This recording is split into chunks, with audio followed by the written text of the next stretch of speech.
Alors, Monsieur le ministre, nous en avons terminé avec les questions. Si vous voulez bien répondre. Monsieur le Président, donc plusieurs éléments. Monsieur Meir Habib, sur la déradicalisation, je propose que nous en parlions une autre fois. La vidéosurveillance, comme vous le savez, nous avons mobilisé 20 millions d'euros de plus par an sur le fonds interministériel de prévention de la délinquance à des fins d'accompagnement de l'équipement par les collectivités locales, des bâtiments ou des axes sur lesquels pourrait être apposée de la vidéosurveillance. Ces 20 millions d'euros sont à la disposition des collectivités locales qui présentent des projets et nous avons déjà, dans ce cadre, financé un très grand nombre de projets destinés à améliorer significativement l'équipement en vidéosurveillance et en vidéoprotection d'un certain nombre de sites. Pour ce qui concerne la doctrine et le protocole d'intervention, question qu'a également évoquée Pierre Lelouch. Là aussi, soyons extrêmement précis. Quel est le sens du propos que j'ai tenu tout à l'heure? Lorsque je parle de la sécurisation des lieux avant engagement de l'assaut, c'est la sécurisation des lieux permettant d'être assuré qu'au moment de l'assaut, au moment de l'intervention, nous ne ferons pas parmi les victimes déjà présentes des victimes supplémentaires. C'est de cela dont il s'agit. Par exemple, lorsque nous sommes intervenus à l'épicerie Père Cachère, je me souviens très bien que, avant de donner l'ordre de l'assaut, il y a eu de nombreuses discussions sur la configuration des lieux, sur les conditions dans lesquelles nous pouvions intervenir, sur les issues qui pouvaient être empruntées, de telle sorte à nous assurer que, alors que des informations nous étaient communiquées selon lesquelles il y avait au moins 3 morts, il n'y en aurait pas davantage encore. Donc, la doctrine qui est la nôtre pour l'instant est une doctrine qui consiste, lorsqu'il y a des victimes sur un théâtre d'opération des forces d'intervention rapide, de créer les conditions, et c'est assez simple et assez logique, pour que les forces d'intervention rapide, lorsqu'elles interviennent, ne suscitent pas davantage de morts encore. Est-ce que ça veut dire qu'il n'y a pas de réflexion à mener sur la doctrine d'intervention des forces d'intervention rapide? Pas du tout. Je partage le sentiment exprimé par Serge Gouard, par vous-même, par Pierre Lelouch, d'une nécessité de réfléchir en continu sur les modalités d'intervention. Pourquoi? Parce que sur l'affaire de Saint-Denis, comme sur les événements récents, il y a des compétences qu'ont un certain nombre de forces d'intervention rapide que n'ont pas d'autres. J'ai donc demandé dans le cadre du RETEX qu'il y ait une analyse segmentaire des compétences des forces, de manière à ce qu'en fonction de l'analyse de la situation et des compétences de chaque force, on fasse intervenir telle force plutôt que telle autre, ou certaines forces en même temps pour être plus efficaces. Et chaque événement qui se produit doit faire l'objet d'un retour d'expérience qui nous permette d'adapter, voire même de changer la doctrine en fonction du retour. Donc moi, je suis sur ce sujet-là extrêmement pragmatique. L'idée qui domine, c'est toujours de faire en sorte que chaque intervention permette de sauver la vie de ceux qui ont été blessés, de ne pas ajouter des blessés, des morts supplémentaires, mais chaque événement qui se produit fait l'objet d'un rétexte qui peut conduire à des modifications de doctrine et à des évolutions de modalités d'intervention. C'est le cas pour l'intervention sur les sites où il y a des victimes, c'est le cas aussi pour des interventions comme Saint-Denis. Il n'y a pas eu 5000 cartouches de tir à Saint-Denis, mais 1300. 5000, c'est le nombre de munitions qu'avait le RAID. Le RAID en a tiré 1300. J'ai eu l'occasion de réagir sur cette intervention de Saint-Denis. En défense, effectivement, de mes troupes. Parce que, quelle que soit l'appréciation qu'on peut porter sur cet événement-là, qui a été conduite sous le contrôle du juge dans le cadre d'une opération judiciaire, j'étais toute la nuit en contact avec le directeur général de la police nationale et la directrice centrale de la police judiciaire. Il fallait quand même beaucoup de cran de la part des policiers du RAID pour intervenir dans un contexte où on ne savait pas comment était le bâtiment, s'il n'était pas piégé, etc. Donc j'entends les commentaires, je trouve que dans un pays comme le nôtre, tous les commentaires sont recevables, mais j'estime qu'il est de mon rôle, compte tenu de la part de risque qui s'attache à ces interventions et de la part de courage qui s'attache à mes troupes, de dire d'abord que le courage est là. Et ensuite, on peut bien entendu faire les commentaires. Mais là aussi, sur Saint-Denis, il y a un retour d'expérience, il y a une réflexion, et c'est tout à fait légitime. Et le fait de défendre ces troupes ne signifie en aucun cas qu'il faut s'interdire de la réflexion sur la manière d'optimiser le fonctionnement des choses.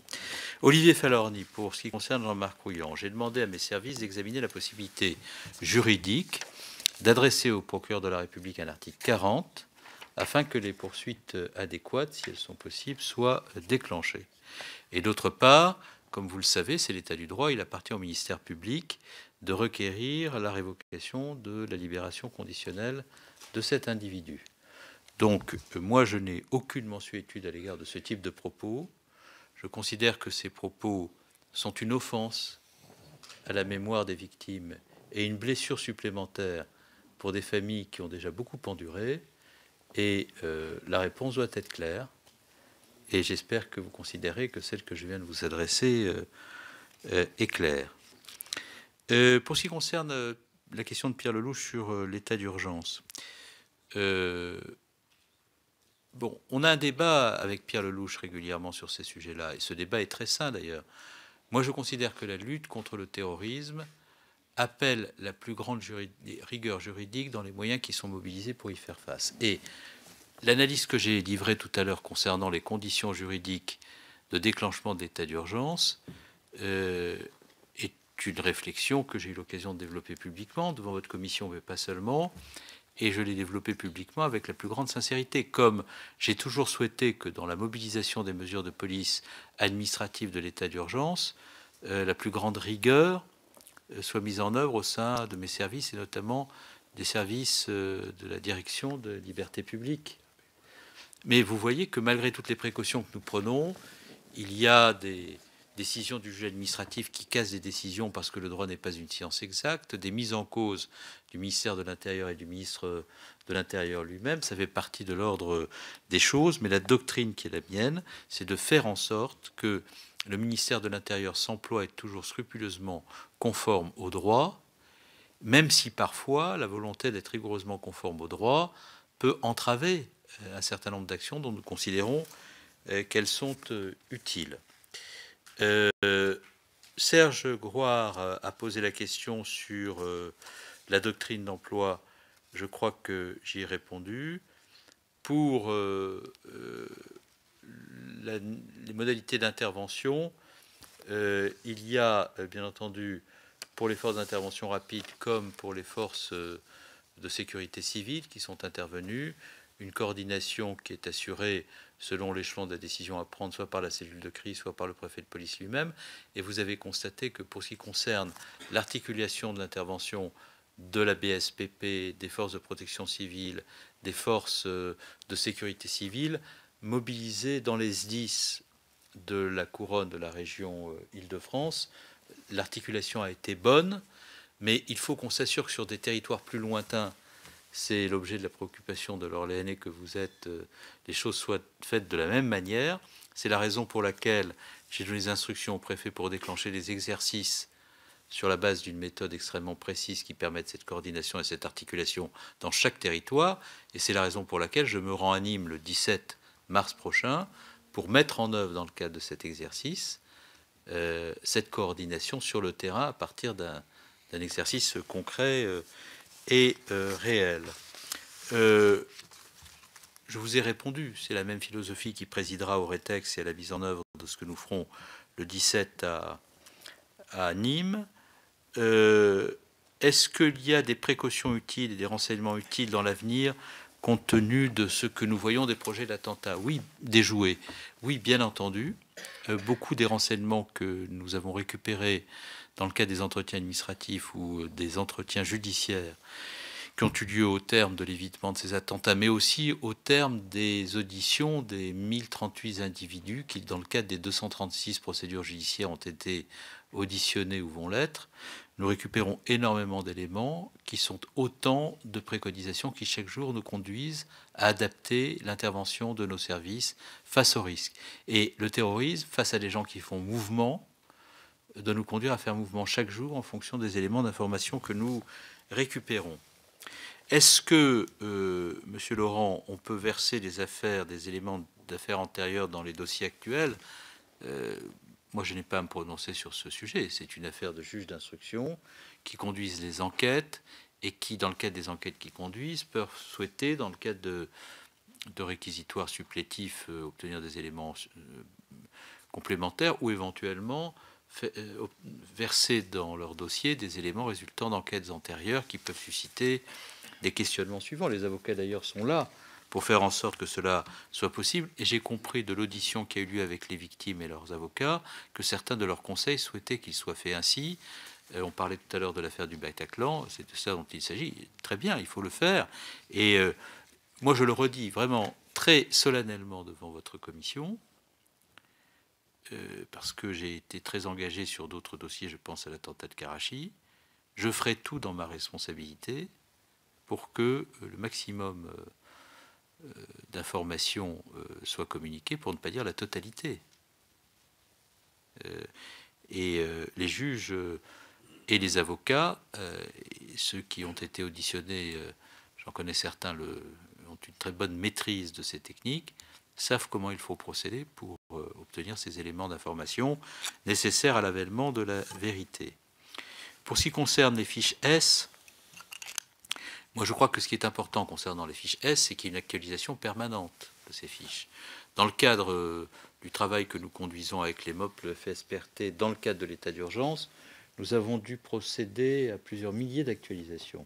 Je n'ai pas le chiffre exact à l'esprit là, et comme je ne veux pas être imprécis, je vous transmettrai les éléments par écrit à la commission. Mais oui, il faut actualiser en permanence, et il faut nous donner les moyens précis de faire en sorte que on puisse, par des mesures de police notamment, être dans la vigilance constante à l'égard de ceux qui sont fichés S et qui peuvent présenter un danger. Et la retenue de 4 heures dont on a parlé dans le cadre du texte porté par Jean-Jacques Urvoas répond tout à fait à cet objectif. Est-ce que les terroristes, est-ce qu'il y a une négociation entre les policiers de la BRI et les terroristes? Je crois qu'on ne peut pas parler de négociation compte tenu de la rapidité de l'intervention. Il y a eu très vite la neutralisation d'un terroriste par les BAC. D'ailleurs, j'en profite pour dire à Serge Couard que dans la couverture du territoire, l'articulation primo-arrivant, c'est-à-dire sécurité publique, primo-intervenant, BAC-PSIG, et dans un deuxième temps, et si c'est possible, le plus rapidement possible l'intervention des forces d'intervention rapide, c'est le schéma sur lequel nous travaillons avec une couverture la plus optimale du territoire.